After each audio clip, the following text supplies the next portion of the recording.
안녕하세요, 정주현장입니다. 자, 오늘도 이제 예쁘게 마무리된 케이스가 있어서 하나 보여드리려고 해요. 이 케이스는 여러분들이 그렇게 보고 싶어 하셨던 인비절라인 발치 케이스 플러스 개방 교합까지 있는, 난이도를 나누는 걸 좋아하진 않는데 교정과 전문의가 봤을 때 참 치료하기 어려운 케이스긴 해요. 제일 어려운 게 이제 개방 교합하고 이제 그 주걱턱이거든요. 근데 이분은 돌출에 개방교합에 발치까지 해야 돼서 사실은 인비절라인 안티들은 당연히 안 된다고 말하면 그런 케이스예요. 절대 안 된다고 미쳤냐고 이런 식으로 말하는 케이스인데, 일단 케이스를 바로 볼게요. 이분이 처음 오셨을 때 주소가 입이 나왔어요 였어요. 근데 실제로 입안을 보기 전에 봤을 때 약간 이런 느낌이 있었는데 이말 보고 깜짝 놀랐어요.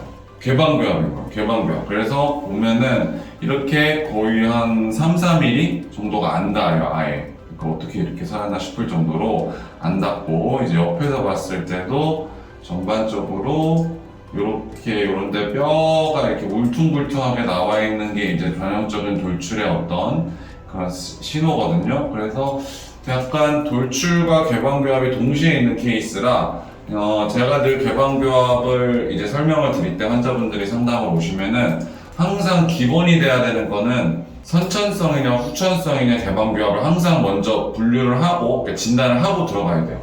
이분 같은 경우는 선천성과 후천성, 이거 이제 집에서 보시면 좋을 텐데, 엑스레이를 보면은 저희가 여기가 V라인이 이렇게 있잖아요. 없네? V라인이 이렇게 있는데 요 선이 연결됐을 때 요 뒤통수에, 그러니까 엑스레이상에서 제가 보여드리면은 요 아래 V라인이 저희가 선을 그었을 때 요 뒤통수 끝, 여기에 이제 이 선이 일관성이 있게 되면은 적어도 정상적인 어떤 V라인 각도라고 해요. 자, 제가 이걸 왜 하냐면은 이분은 딱 맞아요. 그러면은 이분은 적어도 선천적으로 얼굴이 긴 장안모라고 그러죠. 이런 사람은 아니었단 말이에요. 그러니까 이분은 약간의 후천성이 껴있어요. 부호흡을 하는 게 이제 가장 큰, 이분 같은 경우는 원인이 됐을 것 같은데, 일단 코로 숨을 못 쉬어요. 일단 안 쉬었던 것 같아요. 그래서 그러면 계속 악순환이에요. 여러분들 집에서 개방교합 있으신 분들 입 다물고 침 삼켜봐요. 예, 입 열고. 안 돼요. 우리가 침을 삼킬 때는 입을 다물고 입안을 밀봉을 시켜야 되거든요. 근데 저 같은 경우는 다치잖아요. 그러면 혀로 그냥 자연스럽게 넘어가요. 근데 개방교합 있으신 분들은 침을 어떻게 삼키냐면은 그 사이를 혀로 막아요. 이렇게 막아요. 그러면은 혀는 제가 늘 말씀드리지만 강한 근육이기 때문에 개방교합은 더 심해지는 거예요. 이렇게.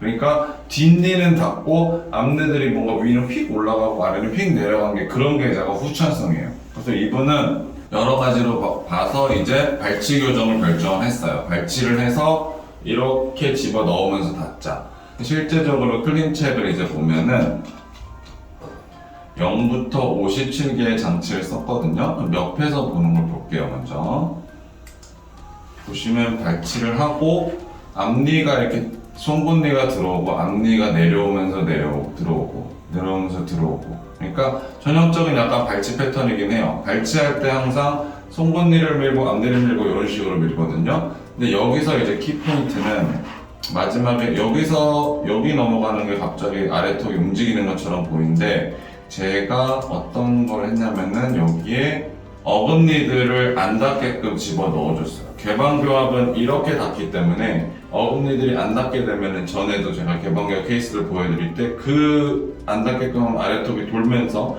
그러니까 개방교합을 닫으려면 윗니들이 이렇게 내려오는 움직임도 있지만 약간 이렇게 닫히면서 발치 케이스를 하면은 인비절라인이 미니스크를 신지 않고도 충분히 다칠 것 같다는 전제 하에 이제 저도 약간 모험을 걸었어요, 여기에. 그래서 이제 중간 단계들을 보면은 이제 시작했을 때는 이렇게 시작하셨는데 확실히 다치고 있어요. 여기서 뭔가 훨씬 더 짧아졌죠? 이게 불과 4개월 만에 이렇게 됐어요. 근데 이 친구는 정말 열심히 꼈어요. 정말 열심히 껴서 이게 지금 7월 시작인데 1월 되니까 다 다쳤어요. 1년 6개월 만에 지금 발치 케이스 하나가 거의 끝난 거거든요. 그러니까 여러 가지로 진단했을 때 후천성이 강하니까 치아 발치를 해서 넣고, 그 다음에 아래턱도 돌리는 이런 거를 가미를 시키니까 반응이 너무 좋았어요. 물론 환자의 협조도가 엄청났어요, 이거는. 그래서 보면은 또 하나 재밌는 게, 이제 이거는 약간 지나고 나서 이제 아는 그런 건데 그 케이스가 너무 잘 되면 그 케이스를 다시 돌아보게 되거든요, 저도.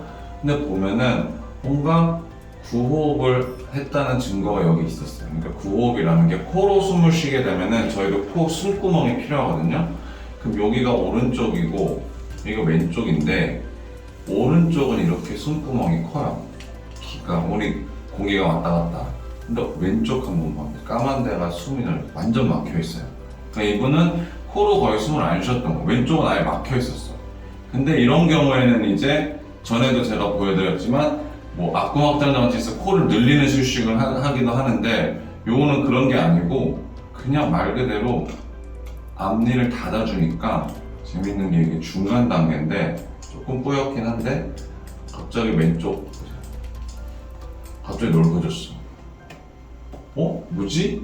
이러다가 최종적으로 이제 찍은 걸 보니까 갑자기 왼쪽도 숨구멍이 열렸어요.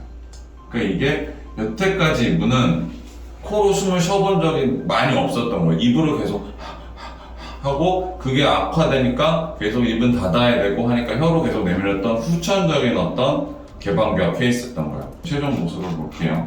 뭐 옆모습 보면은 이렇게 뭔가 뚱해 보이는 느낌이 분명히 있었는데 이제 케이스가 끝나니까 뭔가 편안해 보여요, 훨씬.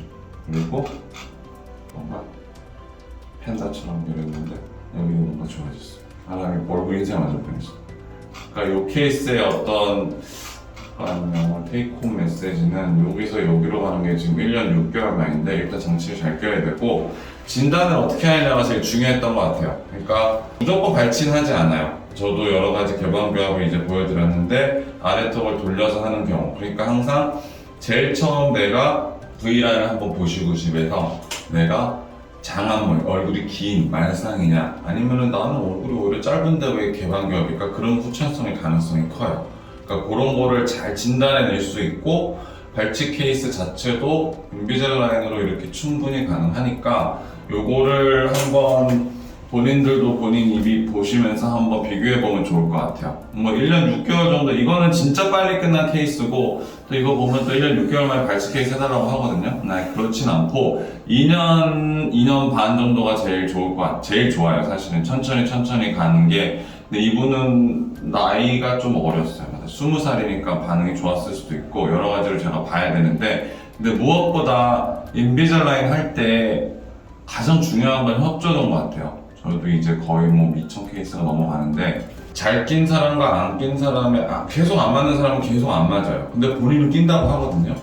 근데 그거를 또 바꿔봐요. 제가 어떻게 좀 바꿔보고 했는데 결국엔 협조도예요. 그러니까 인비젤라인을 하실 때는 잘만 껴주면 좋은 의사의 진단하에 치료가 된다면은 이런 발치 케이스도 결국에는 교정 발치 케이스 되면 그 장치는 이거거든요. 그러니까 장치를 의심하지 말고 좋은 의사의 진단 받아서 협조하면 어떤 케이스든 할 수 있으니까 인비젤라인 이런 개방교합 케이스도 오늘 보여드리고 다음에는 또 다른 케이스도 한번 보여드릴게요. 자, 오늘 여기까지 하겠습니다.